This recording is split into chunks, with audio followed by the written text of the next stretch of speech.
Olá a todos, eu sou Demison, da agência Sega, e hoje nós vamos dar início a uma série de entrevistas via videoconferência com nossos médicos parceiros, com a finalidade de discutir assuntos importantes relacionados com as suas áreas de atuação e também a pandemia da Covid-19. Boa tarde a todos, né? Meu nome é Lucas, sou aqui também da agência Sega, e hoje a gente está aqui com o Dr. Luiz Henrique Mestieri, que é médico endoscopista da Clínica Mestieri, aqui em Salto, né? Boa tarde, doutor, tudo bem? Boa tarde, Lucas. Boa tarde, Demison. Tudo bem com vocês? É um prazer ter aqui você como nosso primeiro convidado, né? Gostaria de agradecer por ter aceitado essa conversa com a gente. Prazer é todo meu, Lucas. Então, doutor, aproveitando a sua área de atuação, que é a endoscopia, a gastroenterologia, nós gostaríamos de saber se já foram relatados sintomas gastrointestinais em portadores da Covid-19 e se eles são comuns. Então, vamos lá. Realmente existem algumas começaram com uma série de observações dos casos chineses, mas isso ficou mais intenso depois, Demison, quando começaram a observar na Europa alguns pacientes que apresentavam não aquele quadro clássico de tosse, de febre, de falta de ar, mas um quadro, por exemplo, como anosmia, ou seja, perda da sensibilidade, perda do olfato, né? E também diarreia como uma manifestação inicial do COVID e para alguns pacientes, inclusive, como uma única manifestação. Então, alguns pacientes começam a apresentar diarreia, muitos dos conhecidos nossos, que inclusive foram contaminados pelo COVID, apresentaram somente quadros gastrointestinais. E portanto, uma observação que a gente deve fazer para o paciente, né, possivelmente infectado por COVID. A gente já está naquela fase de transmissão em grupo, não tem mais... A gente já sabe que mesmo o paciente assintomático transmite. Então, pensou que, de repente, não está sentindo o cheiro muito bem. Teve alteração, alguns poucos pacientes que têm alteração de paladar e outros pacientes que apresentam apenas diarreia. Pensar, então, que pode ser, sim, uma infecção por COVID. Acho que é interessante também a gente lembrar que, mais especificamente para o endoscopista, assim como para alguns grupos de médicos que lidam diretamente com as secreções dos pacientes, o risco de exposição é maior, né? Já que a gente diretamente no fazer o exame de endoscopia, principalmente está sujeito à exposição pela saliva diretamente no rosto. E por essa razão, apesar de não termos suspendidos os exames, a gente toma um cuidado ainda maior para evitar a contaminação nossa e do próprio paciente, para evitar essa contaminação cruzada, usando então máscara, protetor facial, avental descartável e tudo isso. Mas até o momento assim, não se pode associar diretamente algum sintoma com a Covid-19. No caso, um sintoma gastrointestinal. A diarreia, sim, e a perda de cheiro, sim. A incapacidade de sentir cheiro, sim. Tá, esses dois podem, sim, estar relacionados a ele. Não, mas eu digo assim, o paciente que apresenta, né, um sintoma, uma diarreia, vamos dizer, uma coisa relativamente comum. Né? Tá. Nesse caso, então, somente um exame, né, aprofundado, né, um teste, para definir se ele tem Covid ou não. Né? Não dá para a gente falar que é patognomônico, ou seja, teve isso, é Covid. Não. Tá? Mas se teve contato, se apresentou isso, a gente obrigatoriamente hoje tem que pensar em Covid. Tá? Mas aí precisa sim do exame. Tá? Não dá para tratar direto. Perfeito. E essa questão, né, que nós estamos vivendo, né, essa situação da pandemia da Covid-19, muitas pessoas estão deixando de lado consultas de rotina, né, e muitas vezes até estão interrompendo tratamentos para outras doenças já existentes. Isso é o correto a ser feito, né, neste momento, né, com relação mais especificamente às doenças gastrointestinais? Davidson, não. Óbvio que a resposta é não. Né? A gente precisa continuar se cuidando porque ninguém deixou de ter pressão alta porque está tendo Covid, ninguém deixou de ser diabético, ninguém deixou de ter refluxo, né? Falando mais especificamente da gastroenterologia, gastrites continuam ocorrendo. Infelizmente, os casos de cânceres continuam ocorrendo do mesmo modo. Né? Cabe aqui até uma observação que a gente fez eu tive por um período muito curto aqui triando alguns exames, né, dando preferência de acordo com as recomendações da Sociedade Brasileira de Endoscopia Digestiva dando preferência para exames de investigação ou de forte suspeita de câncer, por exemplo, seja ele de estômago ou de cólon. Né? E em 6 semanas aconteceu um fato bem inusitado e infelizmente muito triste, que a gente não vê no nosso dia a dia, que eu fiz 9 detecções de cânceres em um intervalo muito curto, que não é a rotina nossa. Né? Então, pacientes que poderiam estar sendo investigados acabaram deixando e a gente acaba, muitas vezes, no intervalo curto, pegando esses cânceres em fases mais tardias. Né? Então, é importante lembrar que não é para deixar de se cuidar. As doenças continuam aí. Hoje em dia a tecnologia nos ajuda muito, a gente consegue fazer teleconsulta, teleorientação, não dá para fazer teleendoscopia ainda, mas na clínica, né, especificamente na minha área, a gente tem respeitado muito bem os intervalos de exame, evitando aglomeração. Precisa ir ao hospital? Vá. Né, eu falo, né, não tem sintomas que não dá para não ir ao hospital, para ir ao pronto-socorro. Então não é para deixar de ser cuidado. Então, até a próxima questão, eu estava falando. Muita gente tem evitado, né, ir até o pronto-socorro por causa de sintomas leves. Eu gostaria de perguntar qual que são os sintomas gastrointestinais, né, mais importantes que não devem ser ignorados de maneira nenhuma, mesmo com essa restrição de a gente sair de casa e tudo mais. Perfeito. Eu acho que para procurar um hospital por sintomas gastrointestinais, Lucas, de longe o principal motivo para ir seria uma obstrução intestinal ou sangramento, os dois principais. Tá? Como é que eu detecto uma obstrução intestinal? Então, meu intestino vinha funcionando muito bem, de uma hora para outra eu paro de evacuar, paro de eliminar fezes, não elimino mais gases, né? Portanto não solta mais nada de pum, e principalmente vem associado vômito. Né? Então, se isso acontecer, a barriga começa a se estender, uma dor muito intensa na barriga, para de eliminar gases, e para de eliminar fezes, não tem o que fazer, é para ir para o hospital independente de qualquer coisa. Né? Seja idoso, seja obeso, que são grupos de risco maiores para a infecção pelo Covid, né? E o caso de sangramento, vomitou sangue, evacuou sangue, tem que procurar o pronto-socorro, não dá para ficar aguardando o próximo dia, 2 dias ou uma semana. Ah, certo, legal. Acho que nos demais casos a gente consegue lidar com isso de uma maneira ambulatorial, sem ser na urgência. Com relação, doutor, tem muitas clínicas, muitos médicos já utilizando a teleconsulta, né? Eu acho que vocês aí já estão utilizando, né? Sim, também estamos fazendo. E como é que funciona a teleconsulta? O que ela tem de diferencial, né, em relação a uma consulta mais tradicional? Eu acho que para a gente, na minha área específica, o que mais... ela é muito parecida, na verdade, com a consulta, porque a maioria dos problemas, dos diagnósticos, a gente faz através de uma boa história. Né? Então, conversando com o paciente, a gente consegue fazer diagnóstico. E a gastroenterologia permite muito disso. Né? A gente consegue, através de uma boa conversa muito bem feita, com perguntas dirigidas, fazer um diagnóstico independente de exames. Né? Muitas vezes os exames só vêm para corroborar, para confirmar mesmo essa hipótese. O que faz falta ainda na teleconsulta, principalmente para a minha área, é o exame físico. A gente não consegue auscultar o paciente, né? Eu não tenho como pôr um estetoscópio aí do seu lado. Então, isso às vezes faz falta e, nesses casos, pontualmente, a gente pode transformar uma teleconsulta numa consulta presencial num segundo momento. Mas os pacientes todos que utilizam, e eu também tenho uma experiência bem positiva com isso, ela resolve a grande parte dos problemas. Uhum. Então, nesse momento que a gente está passando, o indicado seria, se você não tiver sintomas graves, né, iguais aos que você se referiu anteriormente, né, o indicado seria, no momento, uma teleconsulta. Sim, sem dúvida. Eu acho que é melhor, você evita deslocamento, a gente cumpre as determinações dos governos e evita exposição desnecessária.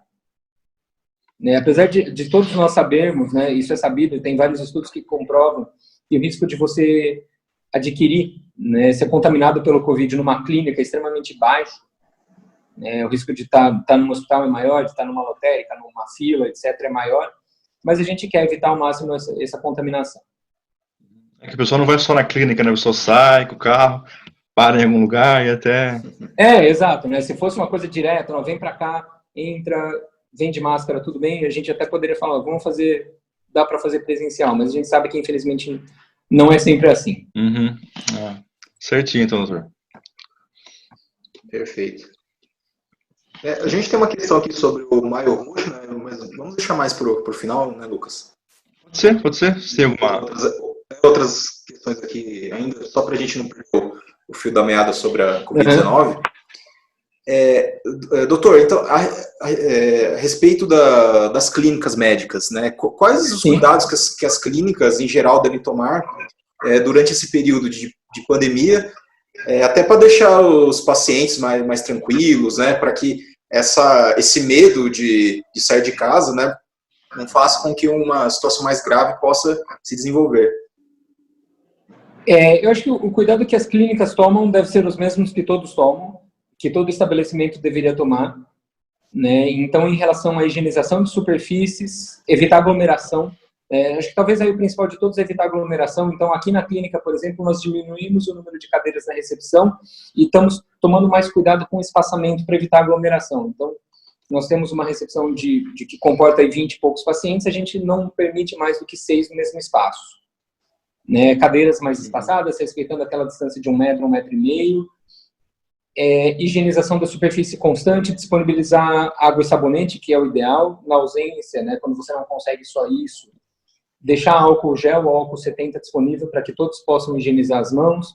Não compartilhar objetos, né? Então, o paciente que vai assinar um termo de consentimento, por exemplo, terminou a assinatura, higieniza a caneta com álcool e deixa ali para o próximo paciente utilizar. Óbvio, utilizar máscara. Hoje na clínica a gente pede para não entrar sem máscara e a gente orienta que se vier com mais acompanhante também, por favor, aguarda lá fora para entrar somente quem precisa. E eu acho que os cuidados são esses, né? Dar esse espaçamento maior. Eu terminei o atendimento presencial, eu terminei a minha endoscopia, vou fazer desinfecção da sala, desinfecção da minha roupa, para poder atender o próximo paciente sem risco. Entendi, doutor. E diante dessa pandemia aí, né, quais são os cuidados, né, que as pessoas que sofreram não, pessoas que passaram por alguma cirurgia bariátrica, por exemplo, e está ainda em fase de recuperação? Existe algum cuidado especial para esse tipo de paciente?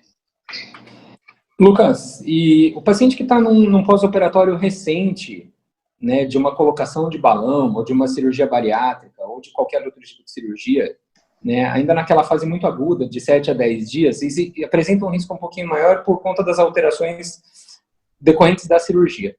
A partir deste período, o paciente tem o mesmo risco de todos, tá?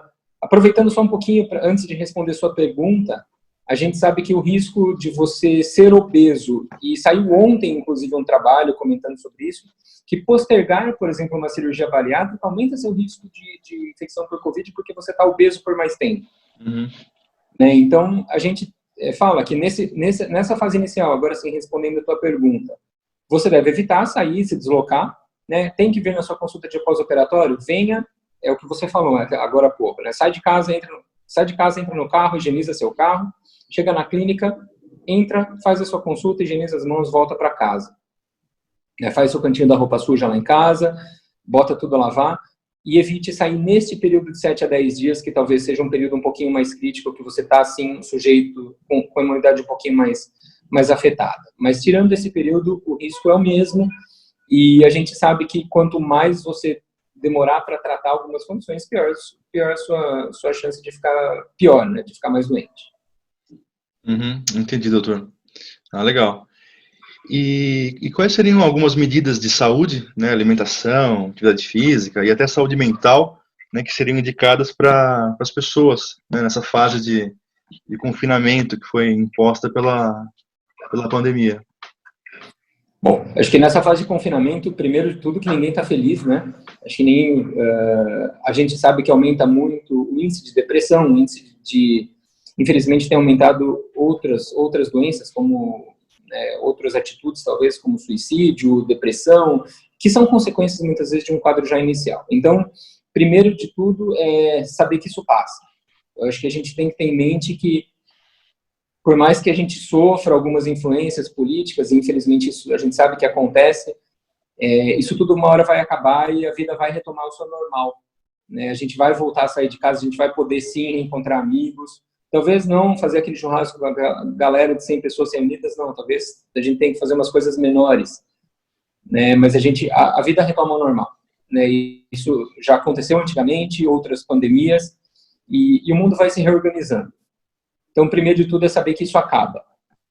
Dentro do possível, estar em casa, manter uma rotina de atividade física. Hoje a gente acha aí, graças à tecnologia, a gente acha live de educação física, live de academia, live de atividade, né? Então, tentar se alimentar de uma maneira mais saudável, é muito mais cômodo.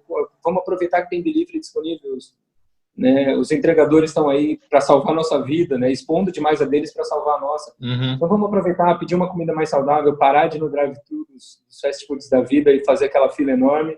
Cozinhar mais em casa, né? Então escolhe sim uma pessoa para ir ao mercado, compra, tá cheio de gente, produtor pequenininho que pode quebrar daqui a pouco. Vamos comprar uma verdura, vamos comprar um legume, comer um pouquinho mais saudável, aprender uma coisa nova, né? Vamos aprender a fazer pintura, vamos aprender a cozinhar para quem não sabe. Então, ocupar a cabeça de outras coisas que não só trabalho e não só essa discussão eterna que fica, vou morrer, não vou morrer, tem que fazer lockdown, não tem que fazer lockdown, libera comércio, não libera. Uma hora o mundo se organiza sozinho, isso independe de governo. Mas a gente, ocupando a cabeça com outras coisas mais saudáveis, acho que a gente passa muito mais fácil por tudo isso. Né, tá cheio de curso na internet, porque quer ficar no celular. A Senai disponibilizando N cursos, hospitais disponibilizando cursos para quem é da área da saúde. Pô, você entra tudo gratuito, acompanha no celular, vai aprender uma coisa nova, vamos estudar. Curte mais família, curte mais filhos, acho que todos eles vão se lembrar disso lá na frente. Sim, com certeza. Várias empresas, né, com cursos relativamente caros que eu estava vendo, abriram por meses gratuitos. Exato. Assim, né? A própria televisão, né? A televisão liberou canais. Liberando canais, estava assistindo um filme, vai assistir um documentário legal, exato. Falta do que ter para ocupar a cabeça. Falta existe, do que fazer, né? falta de opção, não tem, graças a Deus, para todo mundo entender nesse momento. E, doutor, assim, a respeito até dessas questões, né? Muitas pessoas ficam preocupadas com essa questão do comércio, de lockdown. O que a gente tem visto muito na mídia, até com informações muito encontradas, é a respeito da cloroquina. Sim. Então, é uma questão que, infelizmente, estão tentando politizar, quando, na verdade, é uma questão de saúde, é uma questão científica.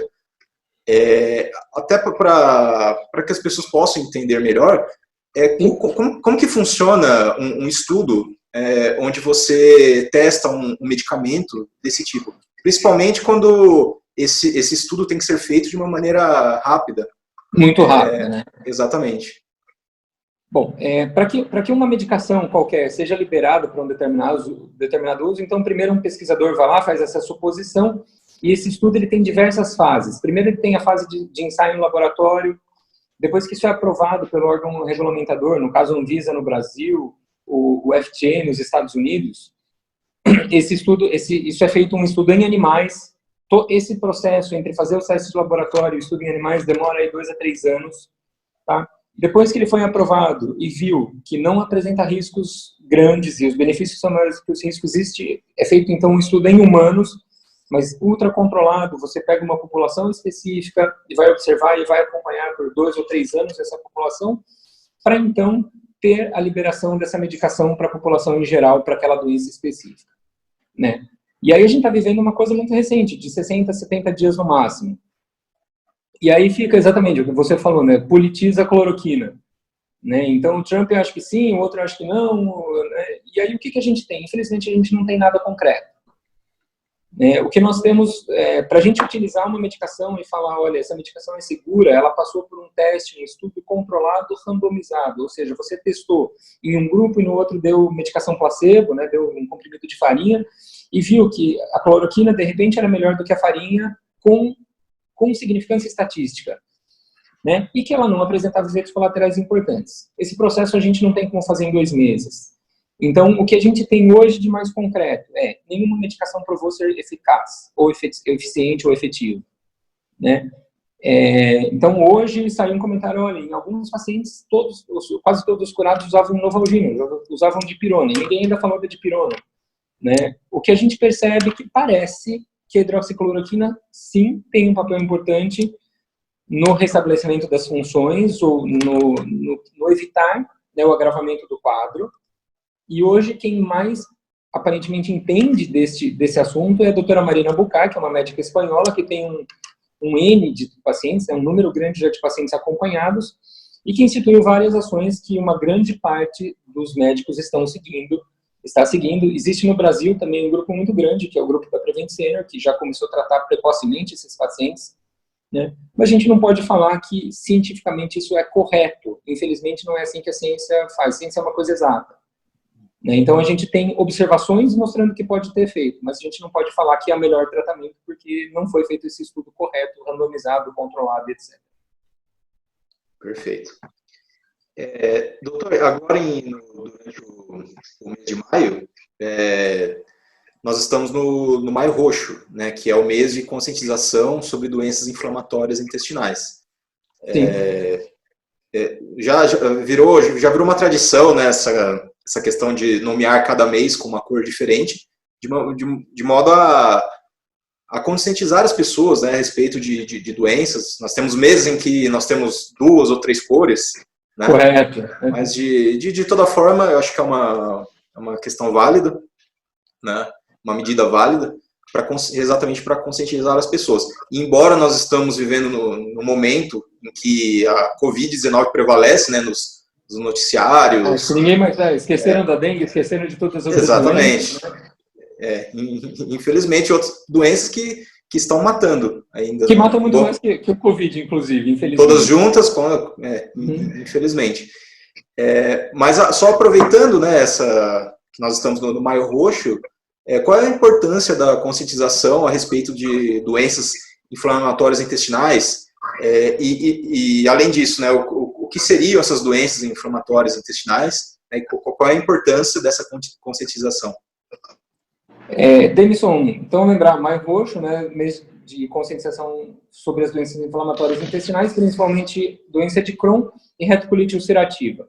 São doenças que causam inflamação no intestino grosso, principalmente, mas também no intestino delgado, pode inclusive acometer esôfago e estômago, no caso de doença de Crohn. E são doenças que geralmente cursam com diarreia e ou sangramento pelas fezes. Por que essas doenças são importantes? Porque elas são, quando precocemente tratadas, e tratadas na sua fase inicial, elas têm uma melhora absurda, impedem o agravamento do quadro do doente, do portador da doença, né? Então, uma diarreia que pode levar a uma desnutrição extrema, ou que pode levar a uma carência de nutrientes por perda, né? Se bem tratada, pode fazer com que essa pessoa tenha uma vida normal. Né? Então, perda de peso em crianças, com diarreia, com sangramento. Sempre lembrar de que isso, né, lógico, eu fui numa festa, comi, agora não pode mais, mas eu fui numa festa, comi alguma coisa diferente, tive uma diarreia, olha, provavelmente não é doença de Crohn nem retocolite, mas quando isso se torna uma coisa recorrente, né, meses, anos que tem, tá, vale a pena sim procurar um médico, deve procurar um médico para investigar e poder tratar isso o quanto antes. Tá? E lembrar que o tratamento tanto da doença de Crohn quanto da retocolite é fornecido pelo SUS gratuitamente, com acompanhamento, inclusive se a gente precisa usar imunobiológicos, são drogas extremamente caras, né? Todo esse tratamento é gratuito, basta ter adesão ao tratamento e saber que tem o diagnóstico para poder cuidar. E, doutor, você poderia falar um pouco sobre a Clínica Mestieri, sobre as áreas de atuação da clínica, quais doenças são tratadas, quais especialidades que estão envolvidas dentro da clínica? Para quem não conhece a clínica, né, nós começamos aqui em Salto, já não com esse nome, há mais de 20 anos, e há 7 anos, quando minha esposa Bruna e eu voltamos aqui para Salto, quando eu voltei para Salto e trouxe ela, nós decidimos aumentar um pouquinho o escopo, a área de atuação da clínica. Então, hoje, nós temos disponíveis, oferecemos na clínica, né, acompanhamento médico com hematologista, com gastroenterologista. Nós temos também cirurgião do aparelho digestivo, cirurgião do tórax, cirurgião bariátrico, coloproctologista, anestesista. Agora deveria começar agora em maio, aí, por conta dessa pandemia, deve começar um pouquinho mais tarde, um colega cardiologista. Temos também otorrino atendendo aqui na clínica conosco. Fazemos, obviamente, exames de endoscopia e colonoscopia. Eu trato também, meu foco de atuação é tratamento endoscópico da obesidade, com balão intragástrico, com endossutura gástrica, gastrostomia endoscópica.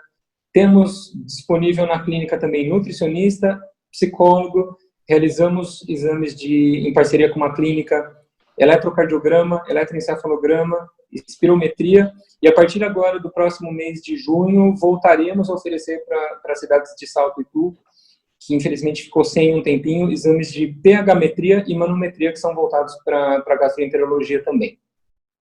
Eu acho que eu não esqueci de ninguém. Legal, doutor. O pessoal que quer saber mais, aí é só acessar o site lá, clinicamistieri.com.br. Isso, perfeito. Nós estamos aqui de segunda a sexta, das 7h30 às 18h30, todo dia, não fecha para almoço, então, o que precisar, tem no site, o WhatsApp da clínica, as meninas da recepção são ótimas e estão disponíveis para tirar a dúvida que vocês tiverem aí também. Legal, doutor. Antes de finalizar, a gente gostaria de saber se você tem alguma mensagem para os seus pacientes, alguma coisa adicional para falar. Bom, primeiro eu queria agradecer a oportunidade de vocês, né, de poder compartilhar essas informações com todo mundo e lembrar que acho que talvez valha a mensagem mais importante, que é o seguinte: isso tudo vai passar, né? Não foi a primeira vez na história da humanidade que isso aconteceu, infelizmente não vai ser a última, né? No mundo cada vez mais conectado, cada vez, né, mais interligado, a tendência é que essas doenças se tornem de certo modo recorrentes com determinados intervalos. Eu acho que fica a lição de a gente repensar nosso modo de vida, tentar lembrar de ficar um pouco mais curtindo a nossa família. Isso para mim tem sido muito positivo, né? Curtir meu filho tem sido uma coisa bem interessante, que a gente às vezes acaba esquecendo, tá tão envolto no trabalho, tão preocupado com isso, que a gente esquece de nós, né? Olhar um pouquinho mais para o eu e parar de olhar um pouquinho mais para as coisas que a gente tem feito só de trabalho e correria. Eu não estou falando que não tenha que fazer isso, porque é extremamente importante, todo mundo tem conta para pagar, todo mundo tem uma função para cumprir aqui, mas eu acho que de repente a gente olhar, pisar um pouquinho mais no freio e viver num ritmo um pouquinho mais lento, acho que vai trazer um saldo muito positivo, emocionalmente, psicologicamente e fisicamente também. Legal, doutor. Então, doutor, muito obrigado pela presença aqui, né? Espero que a gente tenha Eu agradeço a vocês. Uma próxima reunião aqui para a gente conversar sobre assuntos, que assunto tem bastante, né? Tem bastante coisa para a gente falar, com certeza. Muito obrigado. Doutor, eu que agradeço, Lucas. Obrigado doutor, mais uma vez. Obrigado e até mais a todos. Até mais. Até mais. Tchau, tchau. Tchau.